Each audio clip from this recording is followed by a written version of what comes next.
guys, happy what's today? Wednesday? Happy Wednesday. Sorry, hump day, right? Um Today's trading adventure was horrible for me. So unfortunately I had a losing day. If you guys watched yesterday's video,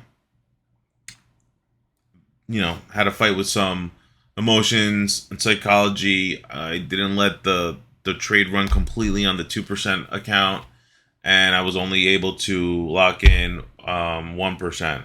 Right. Today was one of those days where I lost. Right. If you guys watched my strategy video, I give myself two losses and then I call it quits. So unfortunately, I lost today.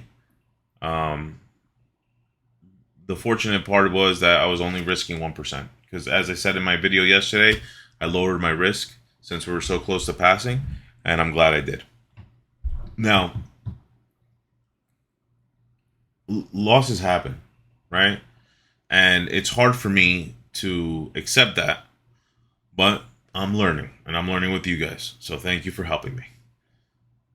Getting into the trade, here we have today's, 12 a.m. opening price, 8:30. We're gonna mark out that high, right? We're gonna mark out the low. Now, I knew that Powell was speaking at 10, but I backtested this strategy. I have a bunch of data, and I was going to take the trade because why not? I would be upset if it's a winner and I wasn't able to pass my account. So it is what it is. I don't think I'm going to ever not take my trade during news. I'd probably be a little weary of my trade, but not take it. No. I've back tested through news. So, it is what it is. Anyways, playing price forward. Let's get into this. Let's see. We have right there, 8:30, break of the low. 8:30, there was an orange folder for Canada, and I guess it caused this little bullish move, creating a change in character. But I wasn't about to take this. Since there was an orange folder, I was looking for this liquidity to be taken again, which it was, and now I'm waiting for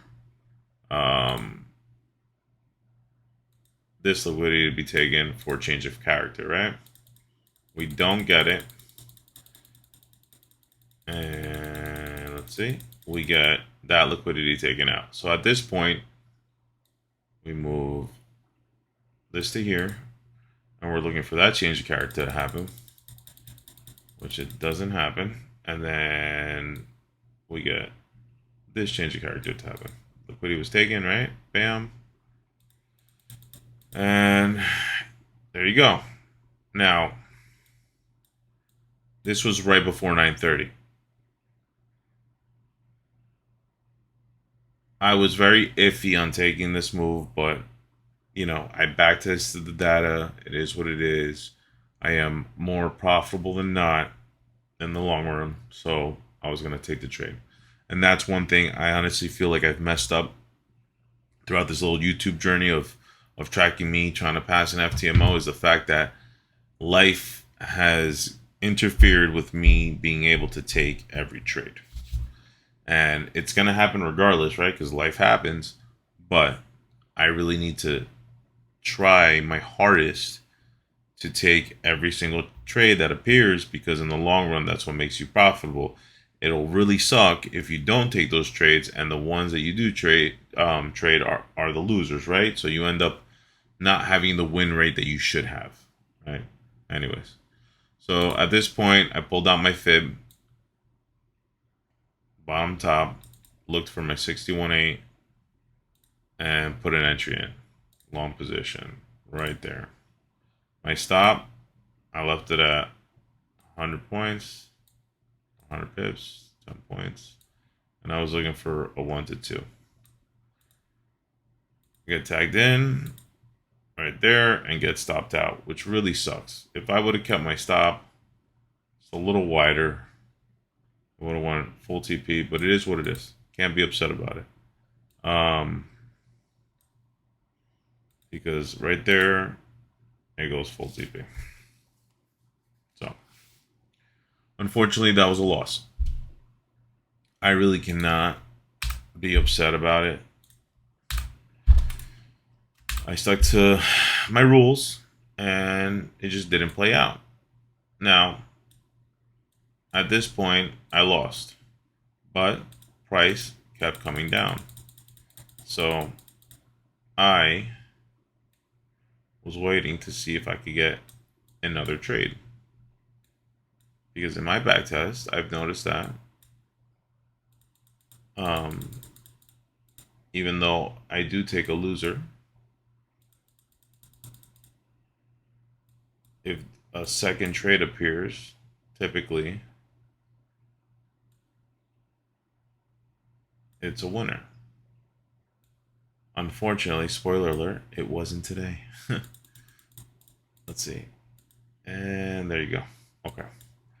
This liquidity was taken. Now, the red flag here is equal bottoms, right? ICT talks about equal bottoms as being like, you know, one of the forms of liquidity that likes to be taken, right? More than not. So I was looking for a break of structure right here, which happened. And I also broke this structure. So I thought the move was honestly solid. Position. I believe it was here. Okay. You draw your fib out from top to bottom. That should be more or less, yep, 61.8 right there. So that's where I was. Play price out. We get tagged in. Right here. So close. I wish it was. But it never hit my 1-to-1. 1-to-1 had to be up there. It is what it is. It's all good. But as you can see, I get stopped out. And that's all she wrote. You know, 11 o'clock came around. I wasn't going to trade again because that's not part of my trading rules. But the price kept dropping. It wasn't until we were out of my trading session where you get this reversal, right? This bullish candle, engulfing candle that closed above all these other little candles. Grabbed this liquidity, grabbed that liquidity, pulled back into the candle, which I'm sure pulled back into, let's see. Yeah, almost 61.8 would be here. Let's mark it up and just see if it actually it's the 61.8. Stops below here. Stops will be super tight. No. You do not get it. Maybe do you get a second chance? Nope, no second chance. So, but here's where the reversal started happening, right? Took out the 50%, almost. But that wasn't part of my trading rules. And it is what it is. I had 2 losers today. Now, I was really upset until I sat down and reviewed all the trades that actually came up this week and last week.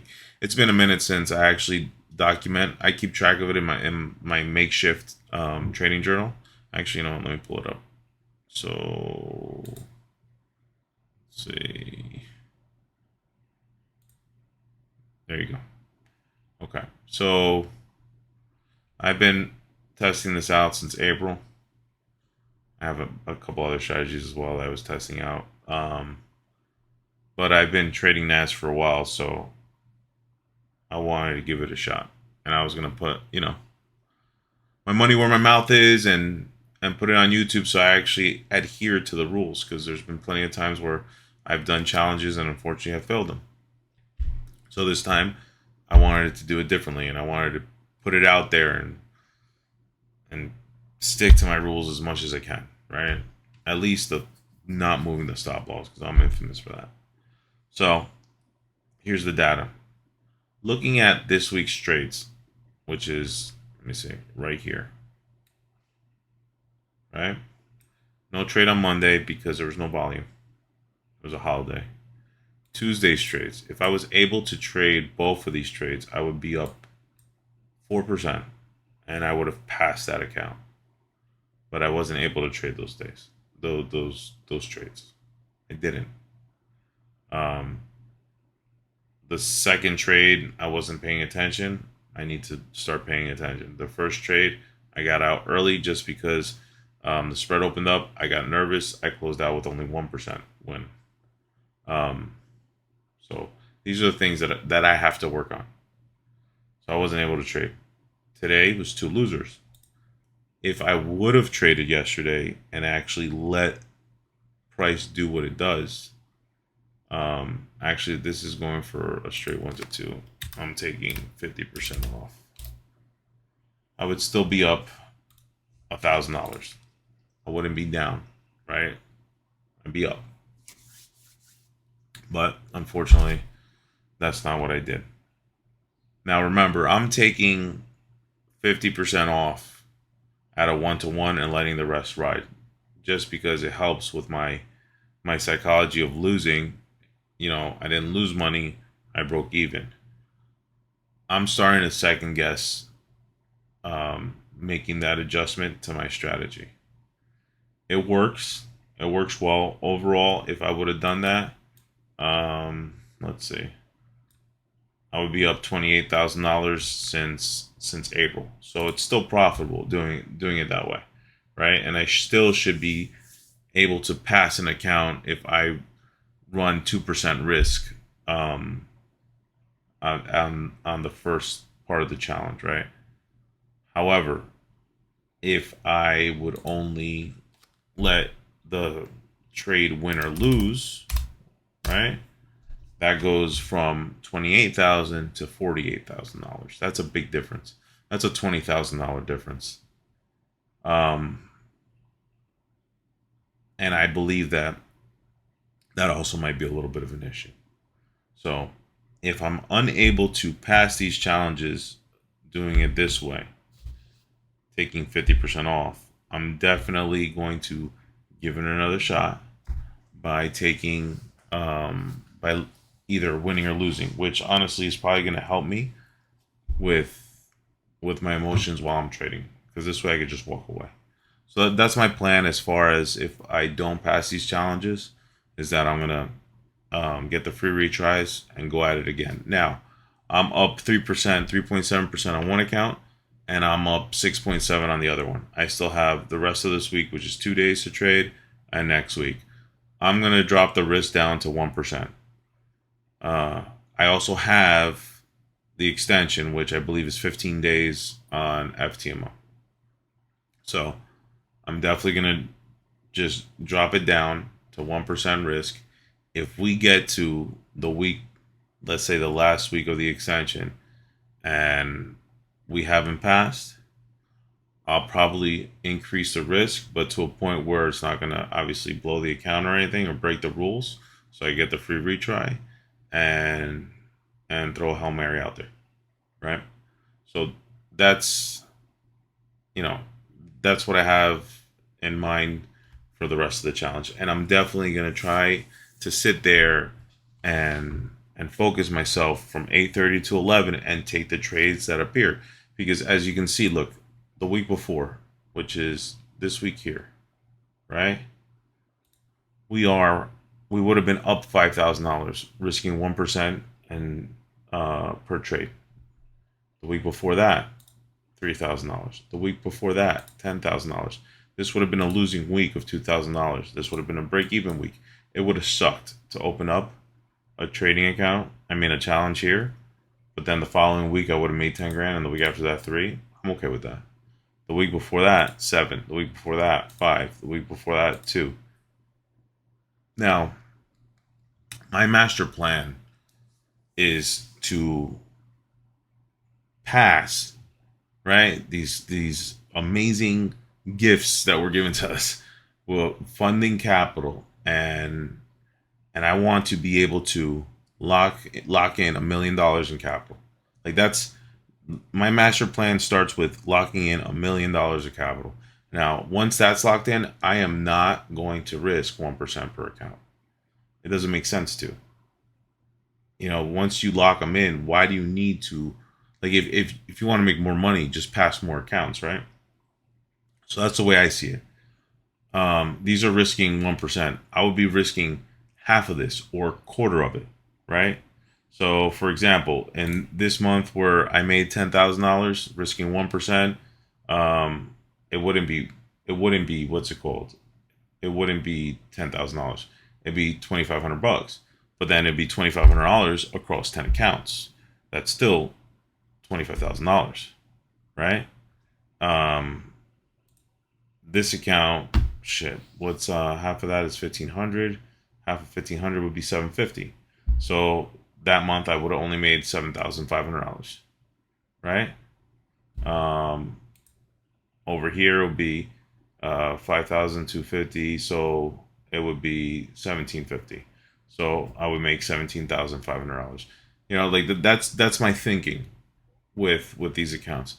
I want to be able to pass all the FTMOs, all my Forex funds, and lock in like a set $1 million in trading capital and be extremely conservative. Now, the funded trader, all these other prop firms that are out there, I would definitely keep increasing my capital, but go more aggressive.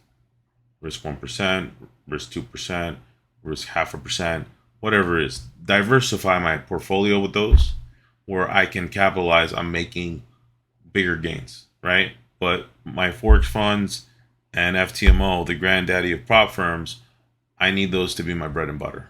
And that's my plan, and I am going to accomplish that. Anyways, sorry about the rant, guys. Wasn't a great day for me, but stay tuned.